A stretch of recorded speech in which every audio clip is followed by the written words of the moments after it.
माझ्यासोबत आता वसईच्या आमदार स्नेहाताई दुबे पंडित आहेत। ताई, आपण आता पालिकेमध्ये आलेले आहात। आयुक्तावरती ईडीची धाड पडलेली आहे। ईडीने अधिकृत नोटीसमध्ये सांगितलेलं आहे की या ठिकाणी नगर रचना विभाग असेल, आर्किटेक्ट्स असतील, इंजिनियर असतील, यांची एक टोळी होती आणि त्या टोळीचं नेतृत्व हे स्वतः आयुक्त करत होते।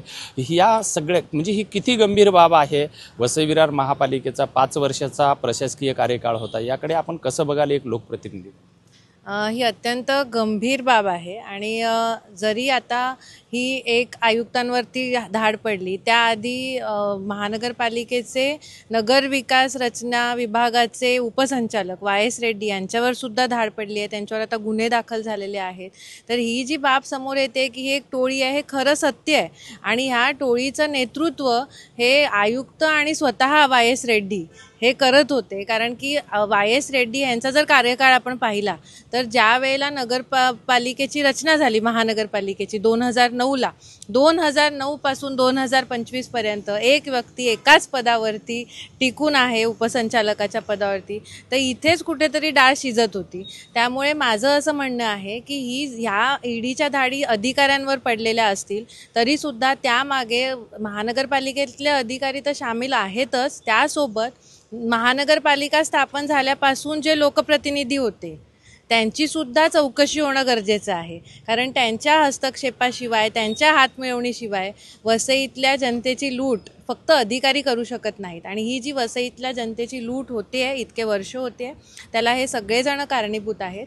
आणि मी सन्माननीय मुख्यमंत्री देवेंद्रजी आणि आपल्या शासनाचे आभार मानेन की त्यांनी ह्या सगळ्या गोष्टींकडे लक्ष दिलं। आम्ही वारंवार ज्या तक्रारी करत होतो त्या तक्रारींकडे लक्ष देऊन ह्या सगळ्या गोष्टी आज होता आहेत आणि त्यावरती एक चाप लावण्यासाठी महानगरपालिकेचा कारभार एक स्वच्छ करण्यासाठी त्यांनी पावलं उचललेली आहेत, ईडीने पावलं उचललेली आहेत। तर ईडीचे सुद्धा आभार मानायला पाहिजेत आपण एक सर्वसामान्य जनतेच्या वतीने। याच्यामध्ये गंभीर बाब म्हणजे ही टोळी हा सक्रिय शब्द अधिकृत प्रेस नोटमध्ये आला, परंतु आयुक्ताला 25%, त्याच्यानंतर रेड्डीला 10%, ही जी टक्केवारी जी आहे आणि त्यामुळं इथल्या ज्या बांधकामाच्या ज्या फाईल आहेत आणि 17 जुलैला त्या व्यक्तीची बदली होते, त्यानंतर 28ला निरोप समारंभ होतो आणि हे जे टक्केवारीचा जे अंदाज आहे याचा नेमका फटका कशा पद्धतीनं बसलेला आहे आणि एवढं सगळं मोठं रॅकेट कशा पद्धतीनं समोर येते, कारण इथून पुढच्या कार्यकाळामध्ये याचा फटका कसा असेल?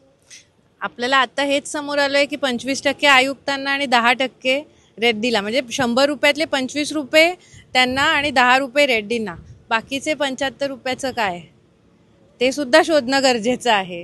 ते कुठे जात होते, ते कुठेतरी मी म्हटल्याप्रमाणे इथली बाकीची जी यंत्रणा आहे त्या यंत्रणेकडे, इथल्या लोकप्रतिनिधींकडे सुद्धा ती टक्केवारी जात होती। प्रशासकीय, कारण 5 वर्षाचा प्रशासकीय कार्यकाळ होता। प्रशासकीय कार्यकाळ असल्यामुळं लोकप्रतिनिधीचा सहभाग किती असू शकतो हाही तेवढाच महत्त्वाचा।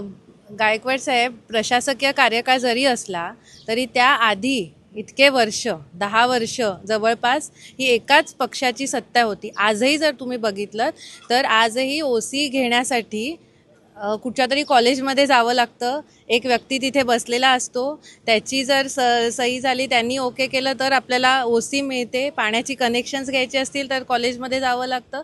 तर ही प्रचलित पद्धत वसई विरारमध्ये सुरू होती आणि ही पद्धत मोडण्यासाठी कुठेतरी हा ईडीचे ज्या धाडी पडत आहेत त्याचा उपयोग होणार आहे आणि ही लोकांना लुटण्याची ही जी मानसिकता आहे ती मानसिकता बदलली पाहिजे। आणि हे जे मी म्हटलं तसं की 25% आणि 10%चा खुलासा झालेला आहे, इतर 75%चं काय, तर त्याचा सुद्धा खुलासा होणं गरजेचं आहे आणि तो येणाऱ्या काळात निश्चित होईल अशी माझी खात्री आहे। काय मागणी असेल पुढच्या काळामध्ये? जे कोणी ह्या सगळ्या वसईच्या सामान्य जनतेची ज्यांनी लूट केलेली आहे त्यांच्यावरती कारवाई झाली पाहिजे। प्रत्येक ह्या संपूर्ण हे एका व्यक्तीचं काम नाही आहे, हे मोठं रॅकेट आहे। या रॅकेटमधल्या प्रत्येक व्यक्तीवरची चौकशी होणं गरजेचं आहे, प्रत्येक व्यक्तीवरती कारवाई होणं गरजेचं आहे, तरच वसईच्या जनतेला न्याय मिळणार आहे। निश्चितच ह्या होत्या वसईच्या आमदार स्नेहाताई दुबे पंडित आणि या ठिकाणी जो हे एक अनिल पवार हा एक निमित्त होतं, त्यांच्याकडे मिळणारी टक्केवारी ही एक निमित्त होती. मात्र याच्या पाठीमागलं नेमकं रॅकेट काय आहे याचा सुद्धा तपास होणं गरजेचं आहे, अशी स्पष्ट मागणी स्नेहाताई दुबे पंडित यांनी केली आहे. त्यामुळं आता ईडीचा नेमका 4था टप्पा कोण असेल याकडे पाहणं सर्वात महत्त्वाचं आहे. विजय गायकवाड, TV9 मराठी, वसई विरार.